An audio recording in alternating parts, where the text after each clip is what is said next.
Olá, este é o podcast Chega de Furar, uma série que discute os impactos da exploração de petróleo e gás na Amazônia. E levanta uma pergunta urgente: que futuro queremos para a maior floresta tropical do mundo? Eu sou Beatriz Costa, jornalista, e nesse episódio de estreia vamos entender o que está em jogo quando se fala em exploração de petróleo na Amazônia. A campanha Chega de Furar, é hora de cuidar da rede de trabalho amazônico propõe exatamente essa reflexão. Será que continuar explorando combustíveis fósseis é o caminho ou precisamos cuidar do que já temos? Aqui conosco está o José Adilson, sociólogo, pesquisador e coordenador de articulação e parcerias da Rede de Trabalho Amazônico. Olá, tudo bem? A nossa convidada, a Cila Mesquita Apurinã, que é da liderança indígena do povo Apurinã e coordenadora geral da Rede de Trabalho Amazônico, com mais de 40 anos de atuação no movimento popular e socioambiental, é uma das principais vozes da defesa dos povos originários das comunidades tradicionais e da Amazônia. É um prazer estar nesse primeiro episódio, né, e trazer, as vozes, da Amazônia para essa discussão da campanha "Chega de furar, é hora de cuidar". Então, é um é uma oportunidade ímpar que nós, da Rede de Trabalho Amazônicos, vamos iniciar esse episódio com muita alegria e esperamos que vocês gostem, vocês que estão aí no território, escutem, olhem e comentem. Quando falamos em Amazônia, muita gente ainda pensa apenas nas florestas, mas estamos falando de um território onde vivem milhões de pessoas com culturas, modos de vida e relações profundas com a natureza. Ao mesmo tempo, cresce o interesse econômico sobre a região, especialmente com projetos ligados à exploração de petróleo e gás. Mas o que isso significa na prática? Para começar, o que está em jogo hoje quando se fala de exploração de petróleo na Amazônia? Então, primeira é importante dizer, da nossa campanha, a Chega de Furar, é hora de cuidar, ela é uma campanha em resposta às falas, né, de alguns governantes, em resposta à fala do Trump, que tem que furar, tem que furar, tem que furar, Drill, baby, drill. né, e em resposta também à fala da presidente da Petrobras, que repercutiu a fala do presidente Trump. Então ela também fala: "Como diz o Trump, nós a Petrobras tem que furar, tem que furar, tem que furar". So what we want to say to our families, let's drill, baby, drill. E essas pessoas, Beatriz, como você falou, o que está em jogo nisso, né? Elas pensam somente no lucro, somente na exploração dos territórios, né? Somente para enriquecer ainda os já bastante ricos, e elas esquecem das pessoas que moram nos territórios. Nós estamos falando também de meio ambiente, nós estamos falando das florestas, dos animais, né, dos rios, dos lagos, mas nós precisamos entender que a região amazônica como um todo, além de floresta, tem pessoas, tem comunidades indígenas, comunidades ribeirinhas, comunidades quilombolas, uma diversidade de atores, né, que vivem na e desta floresta. E a campanha é justamente para dar voz a essas pessoas que vão, né, ser impactadas, e muitas delas já estão sofrendo esses impactos. Então, quando a gente fala o que está em jogo com a exploração de petróleo, primeiro o que está em jogo é, e aí o placar é ruim para o nosso lado, é nós estamos perdendo os nossos territórios. Os territórios estão sendo contaminados, os rios estão sendo envenenados, as nossas pessoas estão ficando doentes, né. Então, nós queremos com esta campanha, né, dar voz às pessoas dos territórios que estão sofrendo, com essa exploração desenfreada de petróleo, né, de petróleo e gás na Amazônia. Quais regiões estão sendo ameaçadas hoje? Olha, nós estamos falando, de uma Amazônia que ela é uma Amazônia viva, né, uma Amazônia onde tem pessoas. Eh, e quando nós falamos da Amazônia, nós estamos falando, de uma geração, né, presente hoje, que precisa garantir o futuro. E o que está em jogo, né, nessa pergunta que a Beatriz nos faz, é as futuras gerações, né. Hoje nós temos em evidência 4 estados da Amazônia brasileira, que são impactados diretamente, né, seja nos territórios, falando dos territórios, das comunidades ribeirinhas, das comunidades de pescadores, né, aonde, estão diretamente com a exploração de petróleo e gás. Nós temos aqui no Amazonas 2 áreas bastante, impactadas, uma há mais de 30 anos, que é no município de Quari, aqui no estado do Amazonas. Hoje nós temos mais de 194 comunidades que são impactadas, umas mais, outras menos, né, a exemplo da Vila Lira, que é uma comunidade que é impactada diretamente.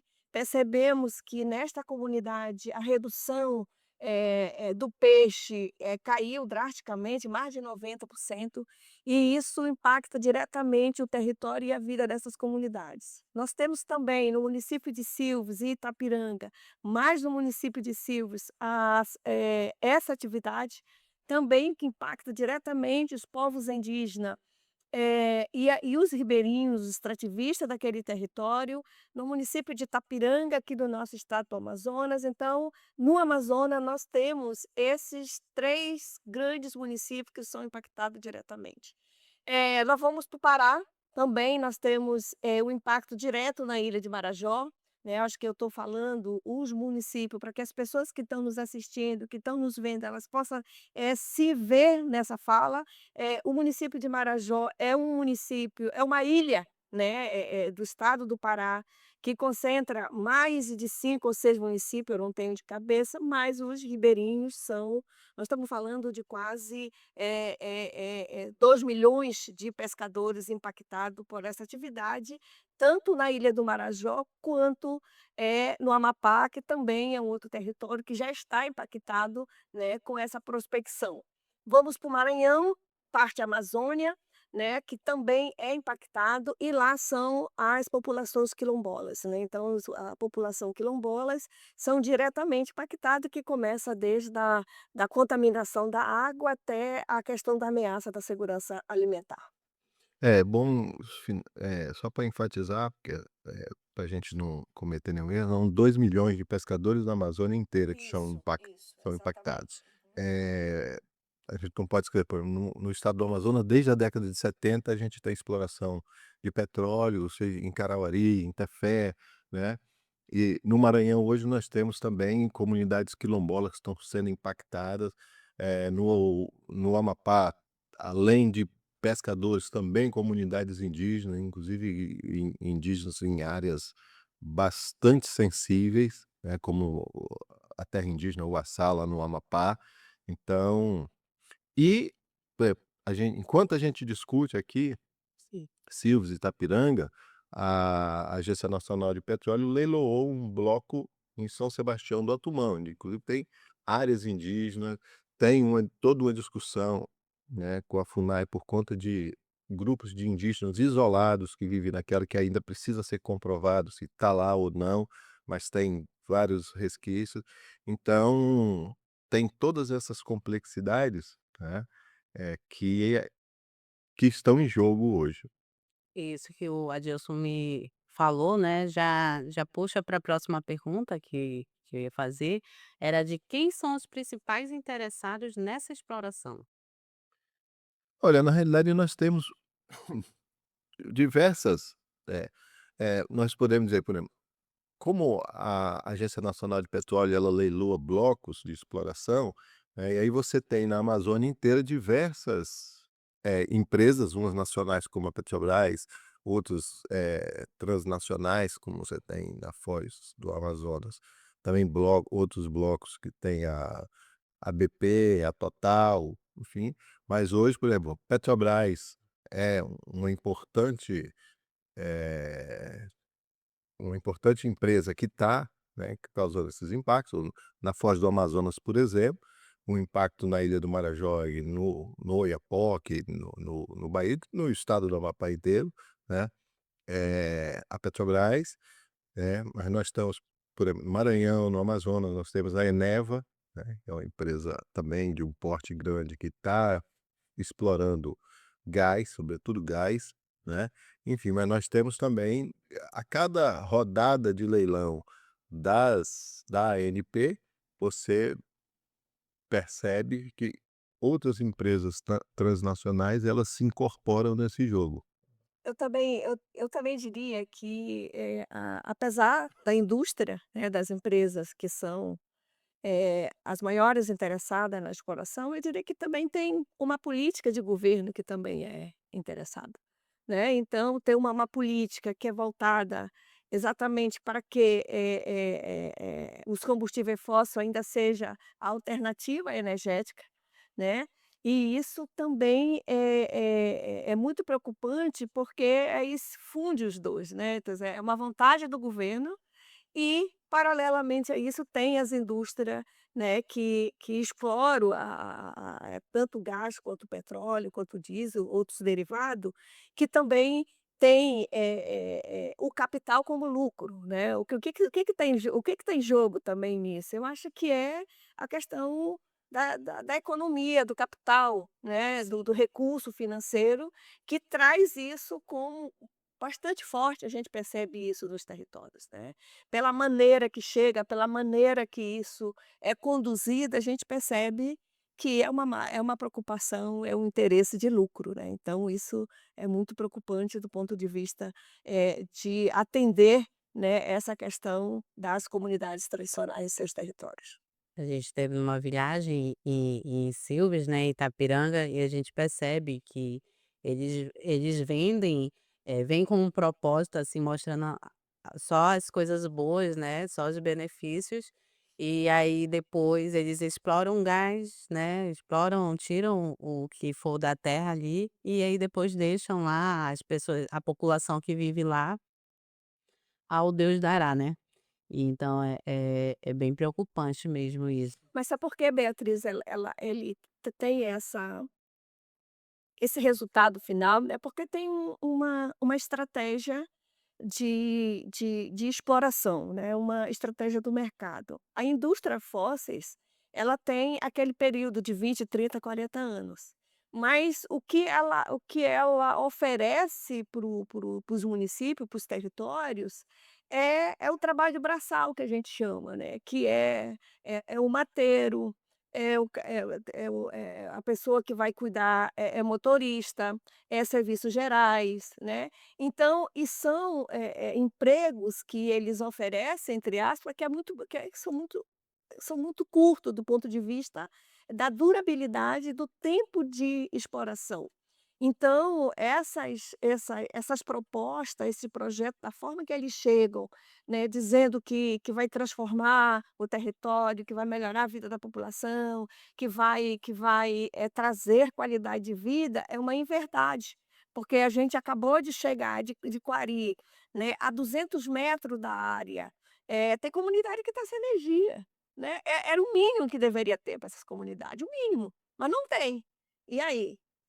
Eu estou vendo o gás, eu estou vendo o petróleo, eu estou vendo tudo passar, da ilharga da minha casa, como diz o nosso povo da Amazônia, e ao mesmo tempo eu não tenho acesso a isso, né. Então acho que essa pergunta ela traz essa afirmação, que na verdade não fica nada para a comunidade, não fica nem energia que deveria ficar, né. Se já ficasse energia de qualidade para todo mundo, eu acho que já teria cumprido um papel importante dentro do seu propósito.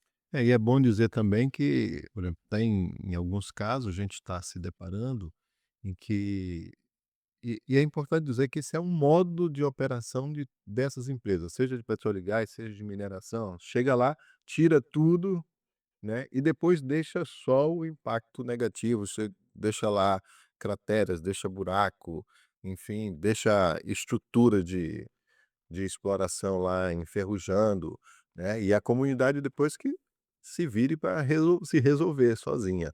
Eh, Nós temos acompanhado na Amazônia Internacional, na Amazônia Continental, por exemplo, e hoje você já tem no Equador locais que as comunidades estão lá com aquela torre de petróleo que os caras chegaram, exploraram, levaram tudo, e está lá só aquele mausoléu, aquela coisa velha enferrujando, né, contaminando ainda mais o solo das comunidades. Então na o modo de operação dessas empresas são sempre esse: chega, leva tudo, leva a riqueza, e suga até a última gota, e depois vão-se embora, e as comunidades que estão ali que se virem para restaurar, né, o ambiente, restaurar a sua socioeconomia sozinha. Então essa é uma questão também que a gente tem discutido, a campanha se propõe isso também, que é essas empresas, elas também precisam ser responsabilizadas, né. Nós não queremos ela no nosso território, mas uma vez que elas chegam, causam impacto, né, elas antes de ir embora, né, elas deveriam o governo deveria fazê-las restaurar, né, para deixar no mínimo igual como elas pegaram, cara. Hoje a tradição é que elas chegam e destrói tudo e depois vão-se embora e pronto, né. Então essa é uma questão importante também que a gente precisa trazer à tona e dizer: "Olha, esses contaminadores aí, tem que pagar pela restauração, não pode eles virem, levar a riqueza e depois deixar para a própria comunidade, coitada, que só ficou no prejuízo o tempo inteiro, né, é ainda ter a responsabilidade de restaurar aquele ambiente". E quais são os principais riscos ambientais da exploração de petróleo na Amazônia? Olha, eu acho que a gente não pode entrar numa estratégia de falar: o risco é ambiental. Ele é ambiental, mas ele também é um risco social. E na Amazônia, tem uma campanha do Instituto Socioambiental que diz que socioambiental se escreve junto, né, não se separa. Na Amazônia, o ambiente não se separa do social, né. Então, quando eu destruo um rio, né, quando eu enveneno um rio, eu não estou só aquele ambiente aquático. Eu estou também impactando um modo de vida de comunidades que vivem daquela pesca, vivem dos recursos aquáticos, que usa a água para fazer a sua farinha, que usa a água para beber. Então, o ambiente e as pessoas na Amazônia são muito dependentes uma das outras. Então é lógico que tem no sentido mais clássico, né, a gente pode dizer: "Ah, eh, envenenou os rios, desmatou, tirou as árvores", né, mas aí a gente também tem que olhar que essas árvores, muitas delas são frutíferas, né, e as pessoas dependem dessas árvores quando são, por exemplo, se é uma castanheira, você impactou enormemente a economia daquela comunidade, né, se é andiroba, se é copaíba, então tem uma diversidade de espécies, né, que elas, ao serem retiradas, ao esse ambiente ser impactado, nós não estamos impactando só a natureza, está impactando e destruindo modos de vida tradicional, modos de vida comunitário, né, que se alimentam e vivem ao redor dessas espécies. Então os impactos eles são ambientais, mas eles são imensamente sociais também. Eu acho que, eu acho que os principais riscos, como não se separa o socioambiental, né, eu acho que os principais riscos são social, porque fica danos, né, no território, né. Nós temos exemplos de território que crianças de 9 anos ficaram grávidas, né, pelo fluxo de aumento de pessoas que chegaram no território. Então isso são riscos, né, pra saúde, isso são risco, de colocar, em risco vidas de pessoas, de criança principalmente, que poderiam estar vivendo como criança, né. E isso é irreparável, porque você vai ter aquela marca para a vida toda, né. E quando se trata de pessoas, talvez a dor seja, muito maior, né, porque, conforme, o Adilson traz, que as questões ambientais você se recupera com o tempo, né, você se recupera com o tempo. E os riscos na vida das pessoas, muitas das vezes tem gente que não consegue superar, e é irreparável. Então isso são dores, que fica marcado pelo aquele empreendimento que passou, aquele empreendimento que foi, eh eh eh eh eh eh implementado ali, que traz essas dores que muitas das vezes eu acho que não tem reparação, que não tem reparação, e isso serve como lições para que no futuro, essas indústrias têm que pensar de que forma chegar nesses territórios. Porque o risco, quando a gente fala de ambiental, não é simplesmente derrubar a floresta, não é simplesmente tirar as árvores, não é simplesmente contaminar uma área. São riscos que a gente está falando de território que tem gente, que tem pessoas que vivem daquele habitat, que vivem daqueles recursos naturais, que nasceram, que cresceram, que vêm de uma ancestralidade de milhares de anos e de repente são pegos de uma forma rápida, imediata, de se ver numa situação de vulnerabilidade. E essa vulnerabilidade traz todos esses riscos para a vida da pessoa humana. E gera uma pergunta também que eu já ia fazer, era o que já aconteceu nessas outras regiões, né, que pode servir de alerta para esses próximos lugares, esses territórios que essas empresas têm chegado para fazer essa exploração, né? Na realidade, como eu falei, essas empresas, e aí a gente olha, nós estamos falando aqui de petróleo e gás, mas é uma série de outras explorações que vão na mesma linha, né. A gente olhar a mineração na Amazônia e mineração no resto do Brasil, é sempre da mesma forma, né. E a gente tem tanto impactos gigantes, a gente tem derramamento de óleo, né, em várias partes do planeta. A gente tem, por exemplo, aqui pertinho na Amazônia continental, a gente tem derramamento de óleo no Peru, derramamento de óleo no Equador, né, na Bolívia, a gente tem, Na Baía de Guanabara eu ia mesmo. falar agora, no Brasil, a gente tem aqui no Rio de Janeiro, a gente viu a experiência, o primeiro tentativa de furo na Foz do Amazonas, e a gente viu o que aconteceu, né. Já teve um vazamento, não foi de petróleo, não é, foi do fluido da máquina lá, da sonda que estava perfurando, e foi um volume grande. Se você botar com mais de quase, me parece que mais de 5.000 litros de fluido, um fluido extremamente impactante, tem um impacto, né. Então, a gente olhar a exploração de minério no Brasil, a gente viu o desastre que foi Brumadinho, a gente, né. Então, a gente tem inúmeros, a gente viu no Golfo do México uns anos atrás a tragédia que foi, né. Esta semana passada tivemos uma explosão de uma usina de gás na Venezuela, em Maracaibo. Então, a gente tem no mundo inteiro experiências muito trágicas.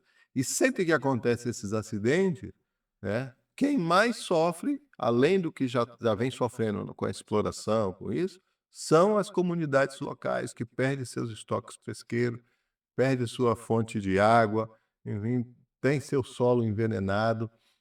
Então, quando a gente está falando: "Olha, acho que já chega de furar", é porque a gente já tem tantos exemplos, né, de impactos negativos no nosso planeta, que eu acho que já se esgotou. O mundo precisa dar um passo, né, como foi toda a discussão que nós fizemos agora em Santa Marta, para a gente sair desse modelo de desenvolvimento que nós estamos tendo, baseado, né, em combustíveis fósseis. Precisa dar um passo, porque nós já envenenamos muito o nosso planeta, e com isso a gente está matando milhares de pessoas todos os anos, envenenando né, o, o solo, envenenando a água. E aí estou falando, quando eu falo matando, é porque, por exemplo, tem um relatório da agência, como é que é, como é que se chama? Articulação Global de Saúde e Clima, né? Que é uma organização mundial que tem quase 5 milhões de profissionais Da de saúde. saúde, né? que estão fazendo esse monitoramento. Eles lançaram um relatório o ano passado, chamado Do Berço ao Túmulo, que fala dos impactos da indústria do petróleo, né, desde a perfuração até quando ele é queimado nos motores, né, na saúde humana. Então, e lá são impactos que a gente olha e os números que eles apontam são números, assim, absurdos. Se você ficou preocupado com os números de mortos na pandemia, quando a gente olha os números de mortes e de pessoas doentes, impactados pela indústria fóssil, era para os órgãos de governo, todos eles já falaram: "Está paralisado, a partir de agora não se tira mais nenhuma gota, a gente precisa, investir em pesquisa, em prospecção, de pensar outros modelos energéticos que não esse". Então, nós estamos, além de matando o nosso ambiente, nós estamos nos envenenando, né, com a indústria fóssil. Recentemente saiu uma pesquisa da WWF que ela fala que essa exploração não é o gasto é maior do que o retorno, né, dessa exploração que ela fez essa pesquisa foi sobre essa exploração na foz do Amazonas. Então, o gasto de todo o investimento, pesquisa seria muito maior do que o retorno financeiro. Mas mesmo assim estão querendo, né, e vão continuar. Mesmo com todos esses alertas, mesmo com todas esses fatos que ocorreram, né, tanto no Brasil quanto na Pan-Amazônia, né, isso mesmo assim, a indústria continua dizendo que é desenvolvimento, que precisa fazer, porque, a Amazônia precisa, né, de exploração de combustíveis fósseis. Mesmo assim, a gente, tem a convicção que não precisa matar tanto, né, para que esse desenvolvimento chegue nos territórios, né. Às vezes não chega, né, a exemplo de tudo isso que o Adilson traz, a gente visitando esses territórios, a gente só vê pobreza, né. Então, o que que fica, né? Mesmo com esses alerta de desastre, com esses alerta de morte que muitas das vezes acontece, com mesmo esses alerta de que é uma atividade que é totalmente ameaçadora, né, e mesmo assim existe ainda uma política voltada para que isso aconteça, né. E aí a gente precisa parar, né, a gente precisa parar de pensar que a única saída é a saída de energia por meio dos combustíveis fósseis, porque a gente já viveu e está vivendo experiências que não condiz com a política do que isso é apresentada nos territórios. Então, isso é muito, ameaçador, né, pra nossas vidas, para as futuras gerações,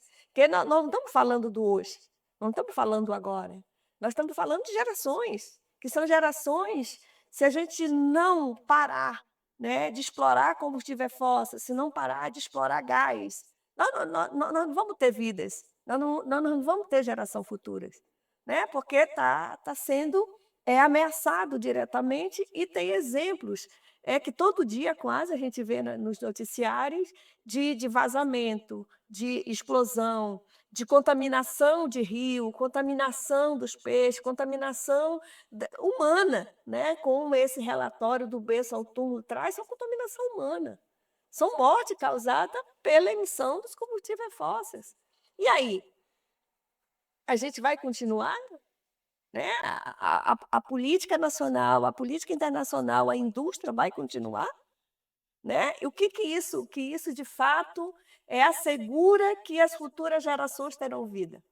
Com uma política de exploração que não mede as consequências da qualidade da vida do território, que não mede as consequências da comunidade. A comunidade vai servir apenas de mão de obra barata? E de mortes? E de exploração sexual? De doença sexualmente transmissível? De pobreza e de miséria? É isso que vai ficar para as comunidades, como a gente tem visto nesses territórios? Então a gente precisa e a campanha ela traz muito isso, chega de furar, nós temos que cuidar, de cuidar o que nós temos, cuidar das pessoas, porque os exemplos que a gente tem vivido e tem acompanhado, nós acabamos de chegar de Santa Marta, né, onde teve a primeira conferência, logo depois da COP, né, porém, os relatos, as ameaças aos defensores e defensoras, nós não estamos falando simplesmente de uma como que se diz? De um caso isolado do território. Nós estamos falando, além da atividade, além de toda a miséria e a pobreza que traz, nós estamos falando de ameaça de pessoas que trabalham. Nós estamos falando de ameaça de defensores e defensoras que defendem um território livre de petróleo e de gás e da indústria fósseis, não no sentido de dizer nós precisamos que os territórios tenham qualidade de vida, a qualidade do ar. Nós não estamos discutindo se é mais barato ou é mais caro, né? Nós estamos discutindo qualidade de vida, nós estamos discutindo territorialidade, nós estamos discutindo ancestralidade, nós estamos discutindo vida que pessoas podem perder ainda. E a futura geração? Será que terá a futura geração? E as vidas, as pessoas não eu acho que principalmente as empresas e é questão do governo também, eles não olham para isso, para esse lado da vida, né, que sem vida não há futuro, não há mundo. Então, a gente estava conversando lá em Itapiranga com a enfermeira lá, a Dominique, e ela falou isso, né, ela falou que ela tá com uma pesquisa, tudo, que ela vai lançar ainda, mas ela falando assim: "Chegou aqui, as crianças já estão com uma alergia no corpo", aí foi desde quando chegou, né, a Eneva lá, e não sabe, aí essa alergia tem aumentado tudo, então a criança já desde ali, já que nasce, já está sendo impactada, né, e aí porque foi gerada, mas e aí, tem casos, será, de criança, de abortos, alguma coisa assim, nesse sentido da Hein, Beatriz? Alguém tem que pagar, né? E quem paga com isso é as crianças. E quem paga com isso é quem está no território. Aí eles pagam com a própria vida, né, aí tinha uma vida saudável, porque tinha um peixe de qualidade, porque tinha uma água de qualidade, né, e aí de repente tudo isso é contaminado, tudo isso são ameaçador, e aí tem muitas pessoas que pagam com a própria vida. E isso, a gente cada dia, evidencia mais esses fatos, né. Que são fatos que tá se tornando quase, corriqueiros, contínuos nas comunidades impactada. E isso a gente precisa trazer à tona para que, a indústria seja responsabilizada, para que os governos sejam responsabilizados de discutir, de fazer uma discussão ampla, né, geralmente de o que isso impacta na vida das comunidades. Isso precisa ser feito. E como que isso vai ser feito? Né? Como que isso pode ser feito? Respeitando a 169, né? Que é a lei da OIT que diz que tem que ter a consulta livre, prévia e informada. Se não tiver isso, como que as comunidades vão poder dizer o que pensa?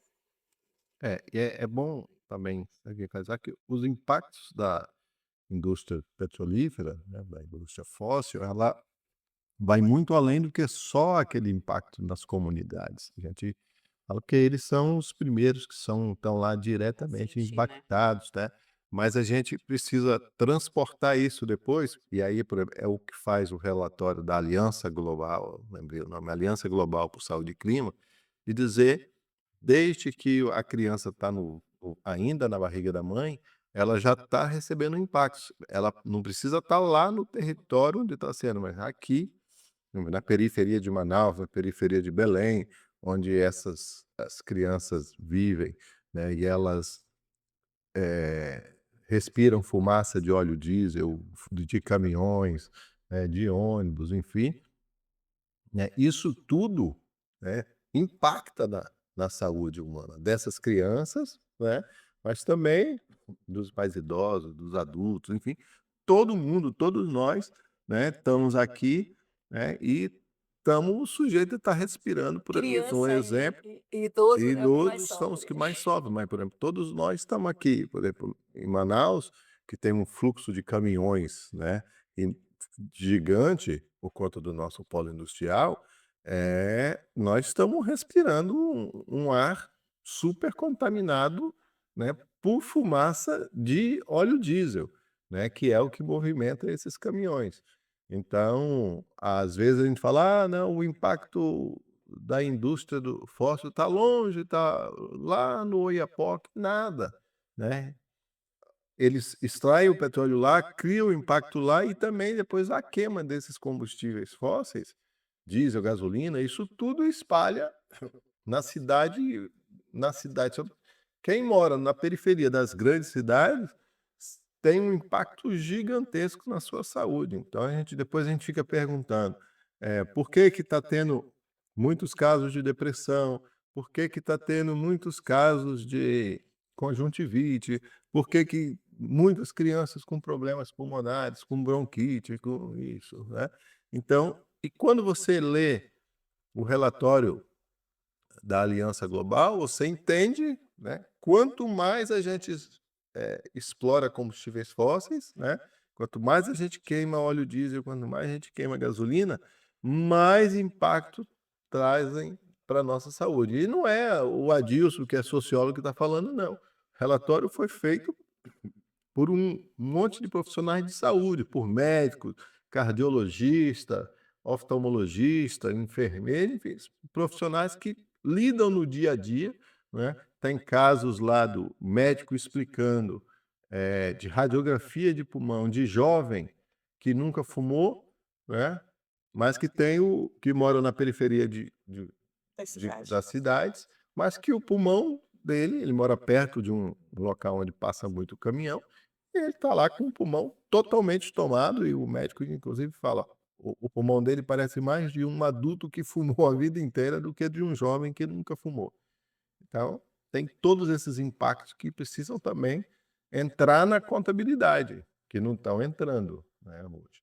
Então a gente, quando discute a campanha, nós estamos falando: "Opa, nós chegamos num teto que eu acho que daqui para frente a gente precisa mudar esse modelo, né, de exploração, esse modelo capitalista que está consumindo, né, nossos recursos naturais, mas também está nos matando, né, no aspecto da saúde". E é bom lembrar que a gente tem, né, esse relatório do berço ao túmulo lá no nosso site, né, o redegta.org, e quem quiser consultar pode dar uma olhada lá que tem todo esse estudo. E voltando para as perguntas, eh, a pergunta que eu ia fazer agora é: como as comunidades indígenas e ribeirinhas estão reagindo a este cenário, esse cenário de exploração? Na verdade, a gente não são só, eh, tem os indígenas, tem os ribeirinhos, tem os quilombolas, uma diversidade de atores que também estão reagindo, né, porque quando a gente fica encurralado, a gente primeira coisa é a gente se organizar. Então, por exemplo, essa campanha nossa, Chega de Furar, é Hora de Cuidar, ela é uma reação também, né. A rede GTA é uma rede coordenada, mas formada, né, por uma diversidade de atores que tem na Amazônia, que são esses mesmos indígenas, ribeirinhos, eh, extrativistas, associações das grandes cidades, associações de moradores das periferias, em grupo de mulheres, né. E a gente viu que todos nós somos impactados, todas essas organizações são impactadas, e aí a gente começou a se organizar no sentido de falar: "Olha, nós precisamos dar um basta nisso, vamos chamar a atenção para mudar esse modelo que estão nos matando".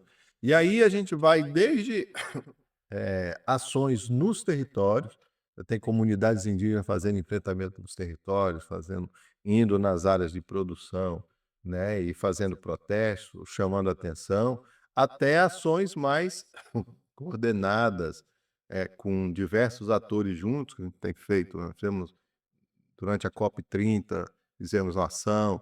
Agora em Santa Marta, que é a primeira conferência, né, para se distanciar dos combustíveis fósseis, a gente fez lá uma conferência também de territórios livres de combustíveis fósseis. Enfim, a gente tem feito uma organização. Os indígenas do Amapá, né, sobretudo os do Oiapoque, têm se organizado, têm feito denúncia no Ministério Público Federal.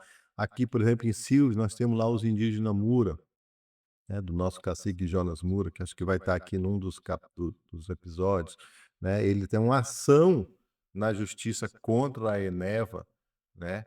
E essa ação dele é cobrando reparação, cobrando que ela pare de perfurar nos territórios dele, ela pare de envenenar, né, com gás as crianças, envenenar as águas, os territórios, né? Então, tem todas essas lutas e a gente tem uma campanha na Amazônia continental como um todo, né, que é a campanha Amazônia Livre de Petróleo, que o GTA é membro, o GTA é parte, né, no sentido da gente o impacto da indústria fóssil, ela acontece nos territórios, mas ela também está no contexto global.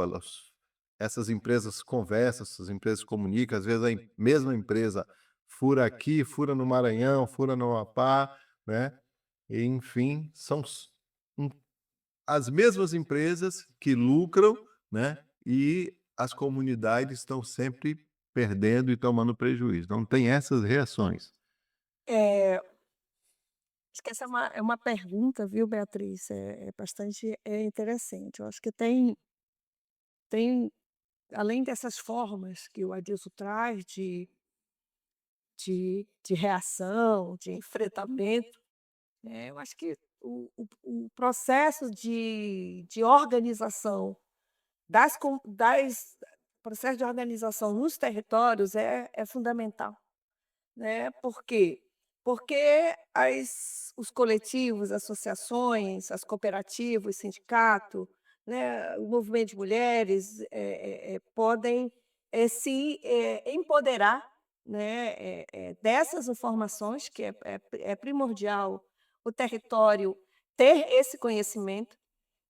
Por isso que eu digo que o processo de formação, de capacitação é importante, é se discutir, né, essa pauta a partir do olhar do território, né, e fortalecer esses movimentos, né, porque são os movimentos que estão sentindo na pele, são pessoas que estão sentindo na pele o dia a dia da exploração. E isso, além do processo organizativo, do processo de capacitação, o processo de formação, o processo de intercâmbio para os outros territórios impactados, é importante que isso aconteça, né, está acontecendo isso na campanha. A campanha Amazônia Livre de Petróleo também faz parte, a gente está dentro dessa campanha, com a campanha Chega de Furar, é hora de cuidar, exatamente preocupado com que esses territórios se fortaleçam, né? Esses territórios se fortaleçam, esses territórios conheçam de fato como que esse processo lidar, né? No sentido mesmo de estar presente nesse debate, porque eles precisam, né, estar preparado para poder reagir, que a gente não reage sem informação, né? A gente só tem uma reação se a gente está capacitado, está ali, é ciente do que vai acontecer, para poder eu reagir, para poder eu dizer é bom ou é ruim, né? Mas para isso eu tenho que estar sendo conhecedor do que vai acontecer.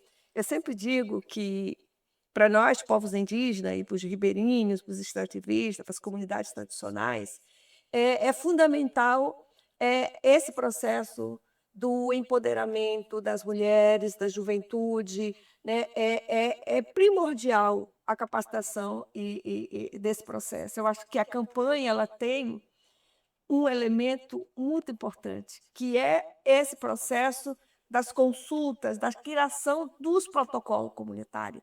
E é o que nós estamos fazendo nesses 4 estados. Por que é importante esses protocolos? Porque esse protocolo vai ajudar as comunidades a pensar e se organizar, e de que forma eles pensam que o território deles tem que desenvolver.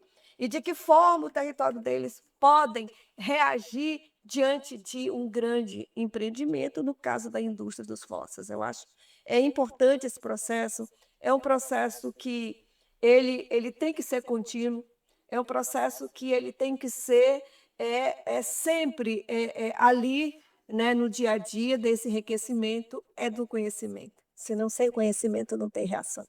E a gente, lembrando que a rede GTA ela faz isso, né, ela faz essa construção desses protocolos e também ela faz a revisão, né, que é uma reciclagem para lembrar o povo de que dos direitos deles, né. E eu ia perguntar fazer mais uma pergunta de qual é o papel de organizações como a Rede GTA nesse processo, mas que a gente falou que também essa construção de protocolo, mas o que a Rede GTA faz ainda mais nessa nesse cenário, nesse processo?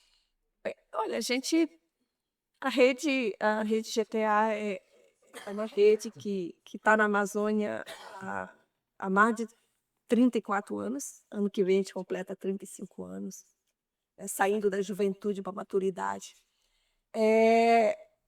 O que a gente tem trabalhado a nível de Amazônia, né, é exatamente o fortalecimento das organizações locais, né? Porque como nós somos uma rede, e uma rede para ser forte, para ser uma rede articulada, para ser uma rede mobilizadora, para ser uma rede representativa, ela precisa estar conectada com as organizações locais, porque a rede ela é composta de organismos, né, de organizações.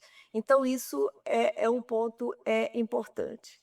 A outra questão importante que a gente tem discutido muito nesses territórios, na qual eu já falei antes, é exatamente esse fortalecimento institucional dessa organização local, né? Porque não basta só ter uma associação, né? Não basta só criar um coletivo, mas você precisa compreender esse mecanismo de como essas organizações funcionam, né? Porque elas hoje estão se deparando com a pauta dos combustíveis fósseis, mas no dia a dia elas têm que estar discutindo a saúde, a educação, o meio ambiente, né? Ela tem que estar discutindo toda essa problemática da comunidade.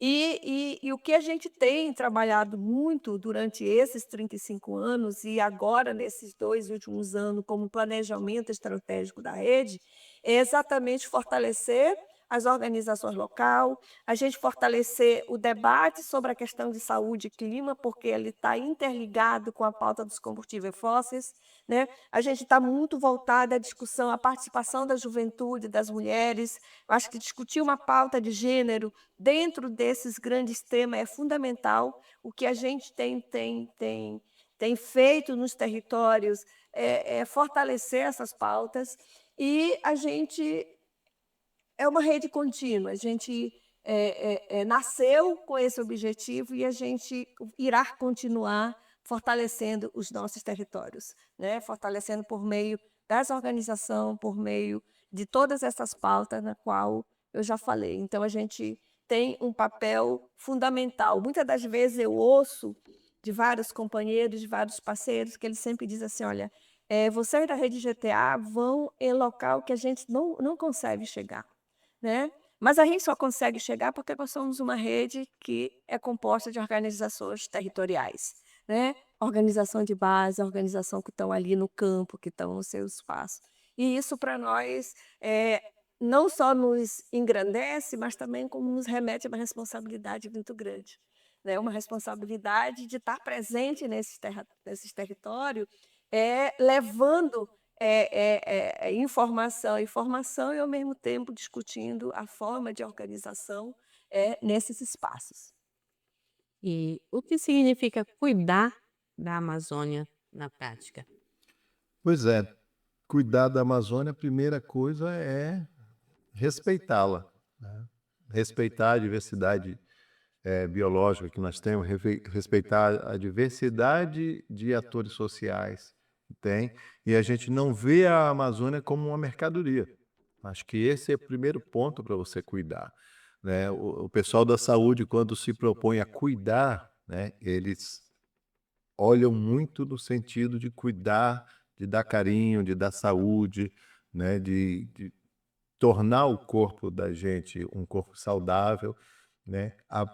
Quando a gente olha e a gente fala que é hora de cuidar, é porque a Amazônia foi tão maltratada, né, pela exploração de combustíveis fósseis, pelo desmatamento, sempre, olhando a Amazônia como mercadoria, né. Nós estamos dizendo que não, nesse momento, acho que nós precisamos cuidar da Amazônia primeiro, cuidar das pessoas que estão aqui, né, fazendo um processo de restauração, né.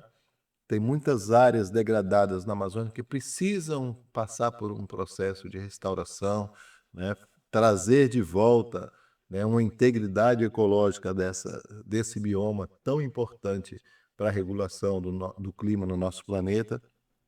Então a gente falou, vamos cuidar da Amazônia, mas no sentido de que a gente tem que cuidar do ambiente, da natureza e das pessoas que aqui vivem, sobrevivem dela.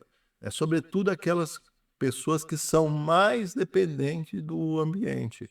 E aí, não é por coincidência, mas por incrível que pareça, são essas comunidades, as mesmas que são impactadas por essas indústrias, são essas comunidades mais dependentes do meio ambiente. Então, quando você causa um impacto negativo na floresta ou no rio, você automaticamente você está destruindo, você está matando essas comunidades, que elas estão, já falamos no início aqui, ela é muito dependente do ambiente. Então a gente precisa cuidar dessas pessoas, cuidar do ambiente, fazer um processo de restauração, e isso a gente só vai conseguir quando a gente deixar de olhar a Amazônia como uma mercadoria. A gente olhar as árvores e não ver madeira para vender. Quando eu olhar os rios e não ver só o cardume de peixe que eu posso tirar, né, tudo, inclusive, para vender, né. Então, a gente precisa cuidar da Amazônia com outro olhar, né. E aí, infelizmente, hoje, a visão que nós temos não, que alguns têm, né, principalmente as grandes empresas e as políticas que os governos tentam implementar, são visões de desenvolvimento distorcida, visão que pensa só em explorar, em tirar daqui, não pensa em cuidar, não pensa em restaurar, né, não olha para esses espaços como locais de sobrevivência das pessoas que vivem aqui, como também como um ambiente importante para a regulação do clima no nosso planeta. A gente está encaminhando para o fim do programa. E para encerrar, eu queria fazer uma última pergunta. Que futuro está sendo decidido agora para a Amazônia? Olha, vários futuros, né. Se depender de nós, vai ser definido um futuro de restauração, um futuro de sustentabilidade, né, um futuro de qualidade de vida. Agora nós, para fazermos isso, a gente precisa, todo mundo, todos nós, se juntarmos, fazer frente, né, combater esse modelo de predatório de desenvolvimento que querem para a Amazônia, né, eh combater a exploração ilegal de minério, um exemplo, garimpo, né, na Amazônia, combater a exploração de combustíveis fósseis na Amazônia, que só traz prejuízo para a gente, combater o desmatamento ilegal. Então, esse é um papel, eu digo que a Amazônia é um ambiente tão importante que todo ser humano deveria ser comprometido em manter esse ambiente, um ambiente saudável. Então, o futuro da Amazônia vai depender de muito do nosso comportamento, né. Se a gente vê, as políticas de incentivo aí do agro, né, que veem a floresta como empecilho, aí quer desmatar para botar soja, para botar gado, né, e a gente não combater isso, nós vamos ter um futuro de grandes desastres lá para frente, né. Se a gente fizer esse enfrentamento, se a gente evitar mais desmatamento, se a gente evitar mais perfuração para a extração de combustíveis fósseis. Se a gente conseguir evitar contaminação dos nossos rios por garimpo, por mineração, aí, de fato, a gente vai ter um futuro mais saudável, com um clima mais equilibrado. Senão, nós vamos estar sofrendo cada vez mais com eventos extremos, com eventos climáticos que vão estar arrasando não só a gente, mas também outras partes do Brasil. Porque uma boa parcela do que acontece aqui reverbera em outras partes do Brasil. Então, o nosso futuro depende bastante de como a gente vai cuidar agora da nossa Amazônia. Para mim, não tem futuro se não tiver o presente hoje. Não existe futuro.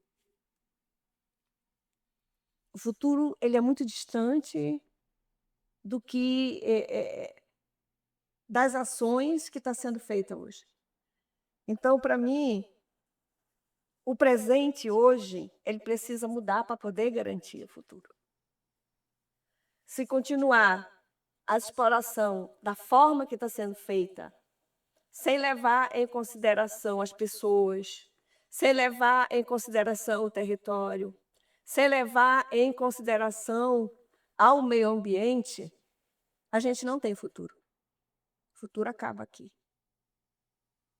Para garantir esse futuro, que essas empresas, essas indústrias, elas têm que ter um papel de responsabilidade. E essa responsabilidade, eles não pode demorar muito. Não pode pensar de longo prazo. Porque hoje os territórios estão doentes. As pessoas estão doentes. Como pensar no futuro com as pessoas doentes, território doente? Eu não posso pensar no futuro. Talvez a gente possa ter uma visão de futuro se essas políticas, se essas indústrias têm a responsabilidade social e ambiental e econômica com as comunidades. Talvez tenha uma saída. Mas, para isso, precisa parar com a atividade que é totalmente danosa. E se essa atividade não parar, não existe futuro. O futuro acaba aqui. Ah, Cila, tu está desanimada? Talvez sim. Mas eu acho que tem uma esperança, que eu chamo de esperançar. Eu acho que nós temos esperança que essas atividades e que essas decisões elas sejam repensadas. Repensadas de uma forma que a Amazônia não é um vazio. A Amazônia tem pessoas, a Amazônia tem gente, a Amazônia tem uma sociobiodiversidade imensa, a Amazônia tem uma diversidade imensa. E isso precisa ser considerado como essencial para a continuidade da vida, porque a gente precisa parar. E a campanha, ela traz isso, ela traz essa reflexão, ela traz esse olhar que não tem futuro se a gente não repensar essa política dessa transição sem combustíveis fósseis. E é urgente, é para hoje, é para o agora, senão não tem futuro. A Amazônia, né, finalizando o programa, a Amazônia não é um espaço vazio, como a Cila falou, né? Ela é território, ela é cultura, ela é vida. E a campanha Chega de Furar, é hora de cuidar, nos convida a repensar nas escolhas e entender que o desenvolvimento não pode significar a destruição da Amazônia. E é com isso que a gente encerra nosso programa.